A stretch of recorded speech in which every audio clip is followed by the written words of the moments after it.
What if you had studied a little more English last year? Would your grammar be stronger today? That sounds familiar, right? Welcome to the world of conditional sentences. Hi, I'm Siddha Khan, your English instructor, and welcome back to the channel. In today's video, we are going to explore and dive deeper into the fascinating world of conditional sentences.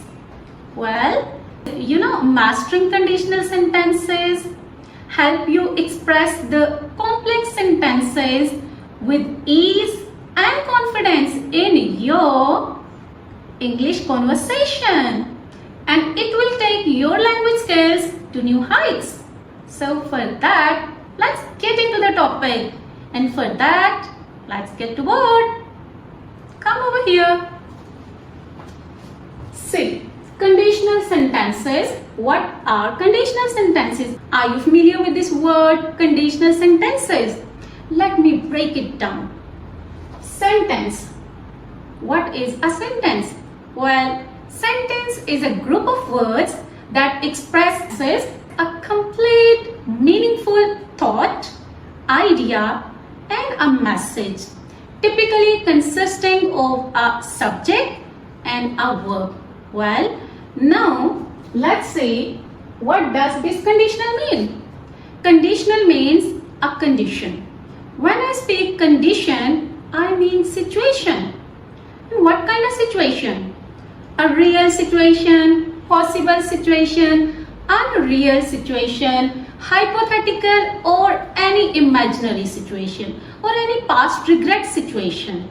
Well, now let's blend these two words and see what are conditional sentences in actual. Okay, conditional sentences express real situations, unreal situations, possible situations, impossible situations, any imaginary or hypothetical situations with their results and consequences. Okay, there are four types of conditional sentences: zero condition, first condition, second condition, third condition, and a mixed condition. But in today's video, we will just explore and learn about first two types of conditional sentences. Okay, let's talk about the structure of every conditional sentence. Let's see. See, the structure of every conditional sentence is same, right? Regardless of tenses. Okay, every conditional sentence has an if clause, comma, and a main clause. The if clause gives us a condition, while on the other hand, the main clause shows the result or outcome. Okay, so structure is same in every conditional sentence. Now we are moving to the zero condition. Okay, zero condition is used for universal truths, habits, general truths, or any real situation or condition. There is 100% certainty of condition and result. Okay, let's consider the examples below. See the examples. If the wind blows, the trees move. Notice, if clause giving a condition, comma, the main clause showing the result. If the wind blows, the trees move. Does it happen? Yes, it does happen 100%. It is real. When the wind blows, the trees move, because the wind always moves the trees. It's 100% real. Notice the structure. Let's talk about the structure of zero condition. If, we may use when in place of if, and you find no difference in meaning. Okay. Plus present simple, comma, sorry, let me pick this red one, present simple. So in present simple, if the wind blows, if present simple, and in present simple we use V1 or base form of verb. Sorry, base form of verb, and base form of verb is also called V1 or first form of verb. Let's move to the main clause. Here's a little comma after the if clause or before the main clause. Okay, see, in the main clause, base form of verb means V1. Okay, V1. So what did we learn about the structure of zero condition, in the if clause or in the when clause we use present simple, and in the main clause we use present simple, and in present simple we use base form of verb, we use first form of verb, or we may call it V1. Okay, notice one thing more. If the if clause comes first, it always follows a comma. It always follows a comma. If the if clause comes first, it always follows a comma, right? But you know what? You may switch the clauses around just like this. We came to know that the order of these two clauses is flexible. We may interchange these two clauses just like this. The trees move if the wind blows. But one thing to have a quick note here. Okay, the trees move, no comma here. No comma here. Well, if the main clause precedes the if clause, it follows no comma. Okay, did you notice this thing? No comma. If here functions as a conjunction just to connect these two clauses. The trees move if the wind blows. Present simple. V1. Okay, so in the zero condition, either the main clause or the if clause, we use present simple. We use base form of the verb. We use V1. We use first form of the verb. Got it? You might have gotten about the structure of this zero condition. I give you some more examples, some live examples. See, this is a marker. If I drop this marker, it falls, right? So you may switch or swap the clauses around. It falls if I drop this marker. So it's real. Zero condition is always real. Situation is real. Result is real.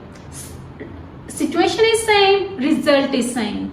Same in the past, same in the present, same in the future. Okay, I give you some more examples just to get a better understanding of this zero conditional sentence.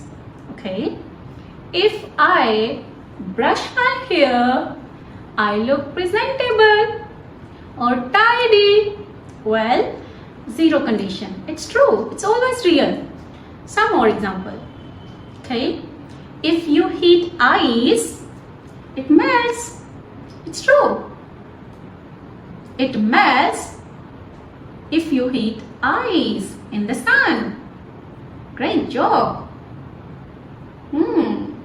So just think and structure some more zero conditional sentences by yourself. Okay? Well, that's it. Now, what is written on the board? Imperative. Imperatives. What are imperatives? Imperatives. We use imperatives just to place an order or give a command. Order, command, or request. Well, and you know what? We use imperatives in the main clause of the zero condition. Let me give you an example here. When you get home, comma, call me. Well, here call is functioning as an imperative verb. Okay? The other example is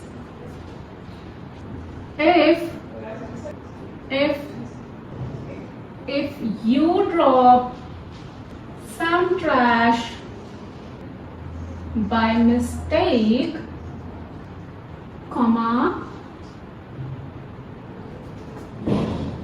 sorry, I have to draw a line here, pick it up. So pick here is functioning as an imperative. So we get to know that in the main clause of the zero condition, we can use imperatives as well. Okay? Well, I'll give you some more example about imperative if you get lost or when you get lost. That's me. Or drop a text. Well, some other example about this one. About this simple structure. Well, when babies get hungry, they cry. They cry if babies get hungry. It's real. It's always true. Okay? That is it about zero condition. So I want you to practice more examples. Just see some more examples attached to it. Okay? Read by yourself and get a better understanding and practice it in your conversation. This real condition and result. Well. Oh well, now here comes a practice sheet.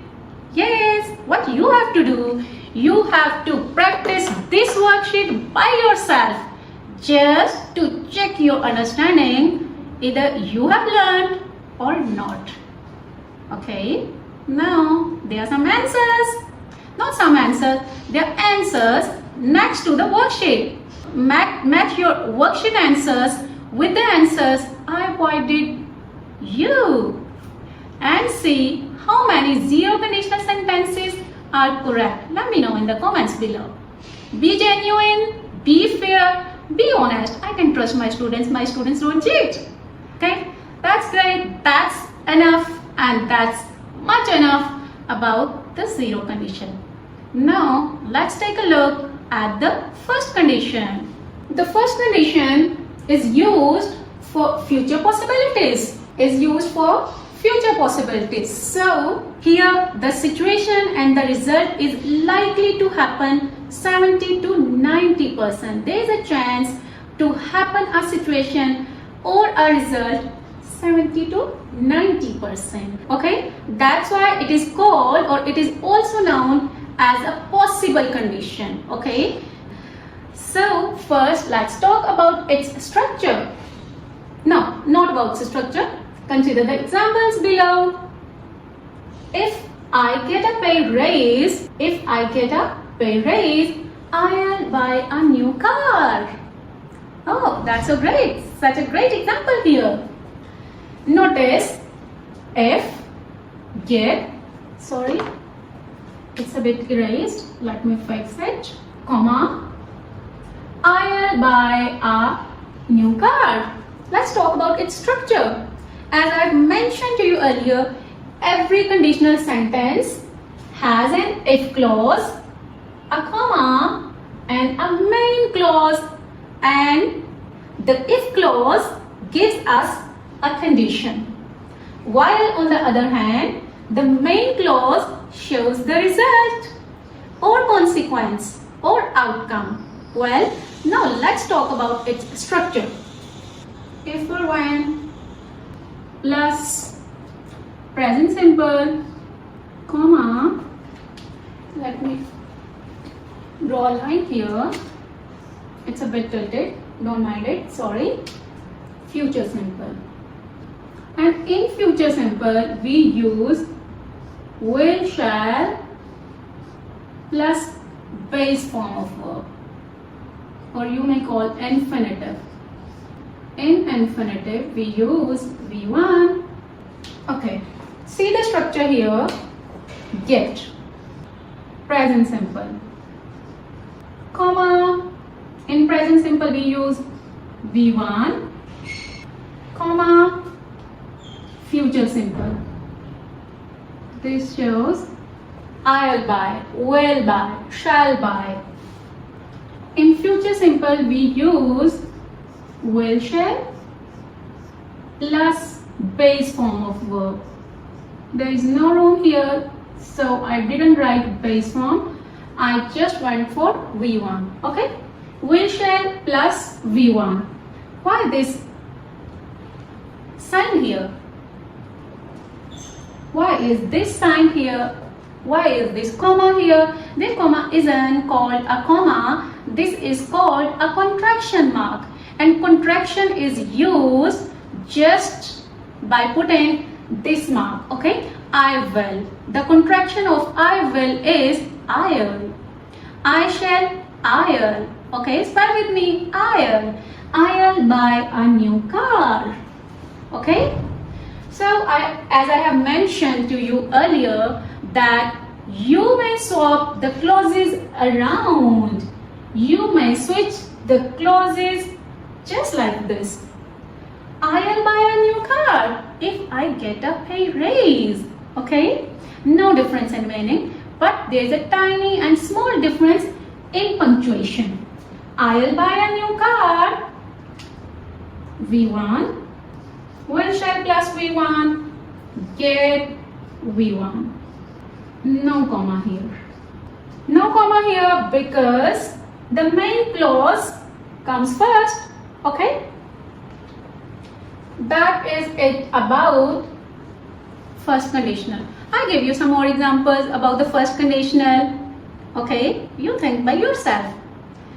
If I do not get hungry, I'll not eat. I'll not eat.